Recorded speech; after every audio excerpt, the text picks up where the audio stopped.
Welcome to the presentation for the permission slip packet for the 2016 California trip. Thank you for taking time out to watch this video. In the past, we used to have meetings for this, but thought that this would be an easy way to cover all the information. So you just have a few minutes of your time, go through all the paperwork that needs to be turned in and what's involved. So at the top was the information that got you to this packet. So obviously you're at our website. In here we're going to have the information about the schedule and then lot permission slips.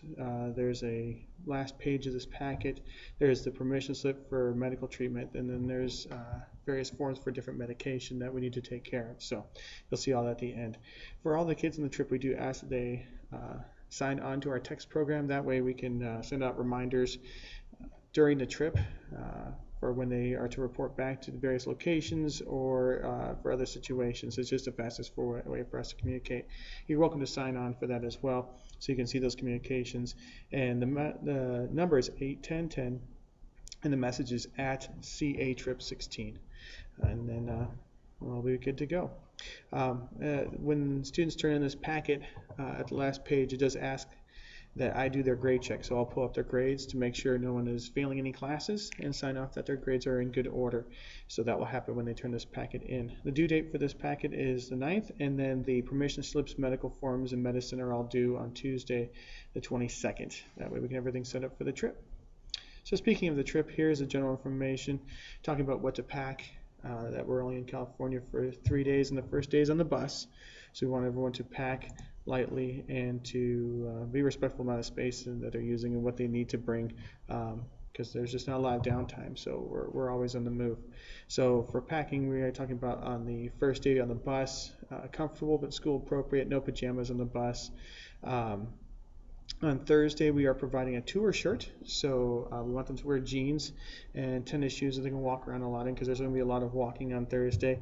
Thursday night, they are seeing a professional performance of Fiddler on the Roof, so we do want them to dress formal or semi-formal. So for guys, button shirt with a collar, ties optional, nice slacks. Ladies, a blouse and slacks or a long dress. That's more fashion be appropriate for this as well. For Disneyland, then we do ask that they wear good shoes to walk in. There's a lot of obviously travel there, and then taking care of things like sunscreen and similar kind of thing. And things that need to get ready for in the morning. Items that they usually use at home, and make sure that they pack so they've got everything with them. They're not going to have a lot of opportunities to get stuff from other locations or stores, so we want to make sure it's all packed ahead of time. And then necessary medication, whether it's something to carry like an inhaler or allergy medicine, or something that's left at the school that they go to the nurse to take, or if you want to have them access to Tylenol and ibuprofen, we all have forms and instructions for those as well. First kind of question is how much money they need for meals. So there's a total of 4 meals that they're going to be paying for, 2 provided by the hotel, which are breakfasts, and then 1 provided by the bandwagon, which is our booster group. So Wednesday, when we're traveling to San Diego, we will stop in Yuma for dinner. They need to have money for dinner at that point. Thursday morning's breakfast will be covered at the hotel. The lunch they need to have money for. There's going to be some options, different fast food restaurants. Thursday's dinner is going to be provided at the hotel as they're getting ready to go see the musical, so there's no cost there. And Friday, my apologies, Friday morning breakfast will be covered by the hotel, and then lunch and dinner in Disneyland or California Adventure or downtown Disneyland. I do recommend going to downtown Disney for most of the meals. It is cheaper than both parks, and they have access to go there because of the Disneyland pass they have allows them to travel between the 2 parks and to downtown Disney. If they're going to buy some souvenirs, obviously the museum will be a good place, as well as going to see Fiddler on the Roof and Disneyland. That's all up to them as to how much money they want to carry for all of those events. Since we are traveling, we know students like to watch movies, but we ask that they be respectful of everyone else's space. So they can bring devices to do that, but we don't want to see any speakers or other means to hear it out loud. Headphones are obviously very appropriate, and we can show movies on the bus. We ask that we stick to the school rules with movies, PG and G movies only. Travel itinerary. We will be posting this for the students to see at all times, and then you will have a copy of this as well, so that you know where we're at throughout the entire trip. Wednesday morning, the students need to bring their luggage before first hour. We'll do a couple things. One, we'll be putting in the travel shirt, the tour shirt that we're giving everybody, and we will also be just doing a general check. After September 11th, bus companies have asked us that we know what we are traveling with underneath in terms of the suitcases, so we will have our female chaperones check the ladies' luggage and our male chaperones check the guys' luggage, just to make sure that everything's okay. They'll report to the band room at 2:15, and then we'll start loading buses and then get on the road, stop for dinner on the way, and then get to the hotel in time for checking in, and then lights out in the evening. For us, lights out means that everybody's in the room, it's quiet.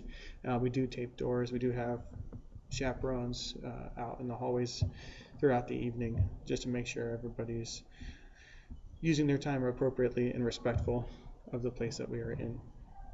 On Thursday, wake up time is pretty early, eating breakfast. They are expected to be wearing their tour shirts. And then for this part of the trip, we are splitting into a couple different groups. Our locations aren't big enough to have us all come at once. We have 125 students and 13 adults.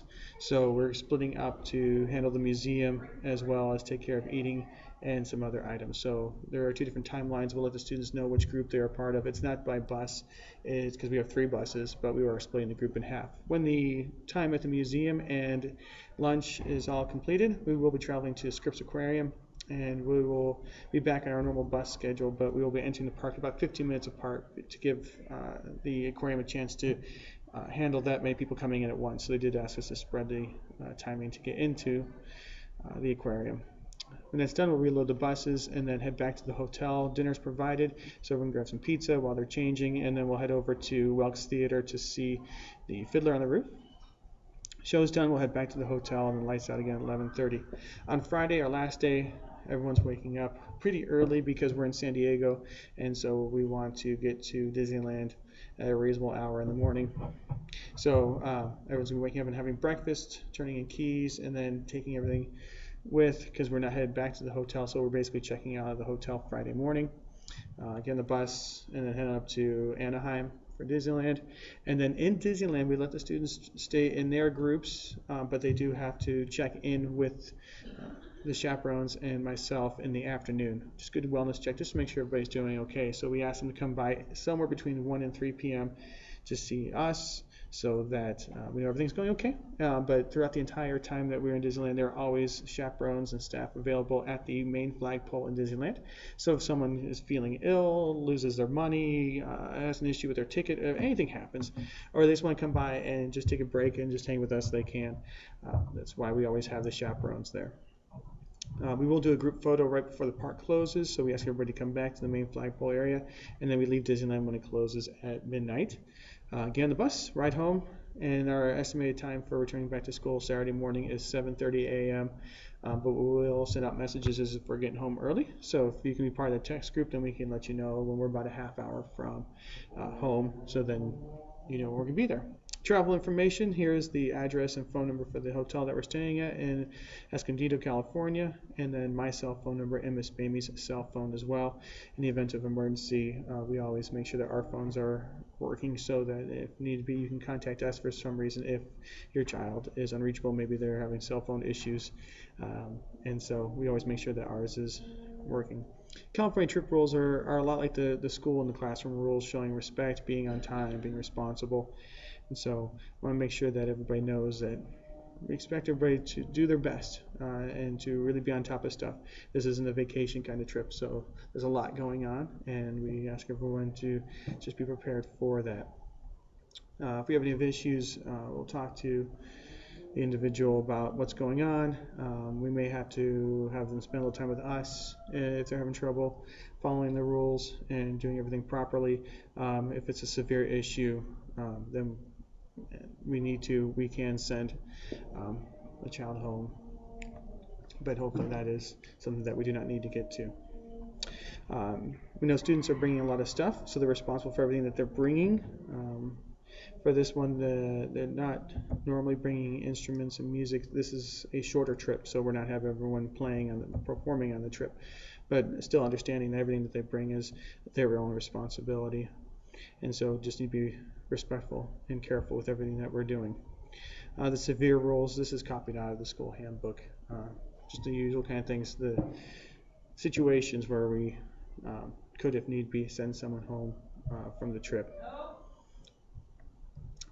All right, now the paperwork part of the pages. The last page is the page that says that you've read through this packet and you understand all the rules that we'll be following. So that's the first couple of signatures, one for the student and one for the parent. The third section states that you've watched this video. And the last part is for me. So when this packet comes in, when this page comes in, I will immediately open the grade book for that student and then check the grades and then sign off that that has been completed and all the grades are okay and we are good to go. Now for the medicines. We do have the first one, which is permission to administer Tylenol and ibuprofen. You probably did this with the nurse's office on the first day of registration, but we need another one for the trip. So if you would like your child to have access to ibuprofen and Tylenol, please fill this out to let us know that we can do that. We bring that with us, so if someone suddenly has a headache or not feeling well, they can come see one of the chaperones or one of the staff members, and they can receive the medication. The next form is if the child's carrying medication, and this could be over-the-counter or prescription medication, things like asthma inhalers, EpiPens for allergies, allergy medicine, and similar kinds of things that you are trusting your child to carry with. And so we need this filled out so we know that it's in their possession. So if something were to happen and we need to take care of any items related to medication, then we can show that we know that they have it in their possession. And then the other form is for medications you used to having with the nurse. So if this is something that the nurse holds on to during the day, then we need to do the same thing in the trip. So on here it talks about medicines in original containers with names on them, and so this is something they would see a chaperone for. We will make that available at all times on all the buses and at every location, but we need this form completed for any medication that you want us to hold on to that you are not leaving the possession of your son or daughter. And the last part is the permission slip. So on here, things like everyone's name, and then the signatures for the teachers to know that they're out for those 2 days, the emergency contact information, and the medical information, so that if in the event someone is feeling ill and we need to see a doctor, or at Disneyland if we need to take your son or daughter to the infirmary, we have permission to take them there and to get them basic treatment so that they can be taken care of instead of trying to call you, especially if it's in the middle of the night or early in the morning. This will allow us to at least get things started if in the event someone's getting sick or has some other situation that they need to be taken care of. So once again, lots of paperwork, lots of information in here. Please take the time to go through all of it. If you have any questions, you can email Miss Bamey or myself. Otherwise, we're looking forward to a great trip. Thank you for taking the time to watch this video, and definitely can't wait for it to get started. Thank you.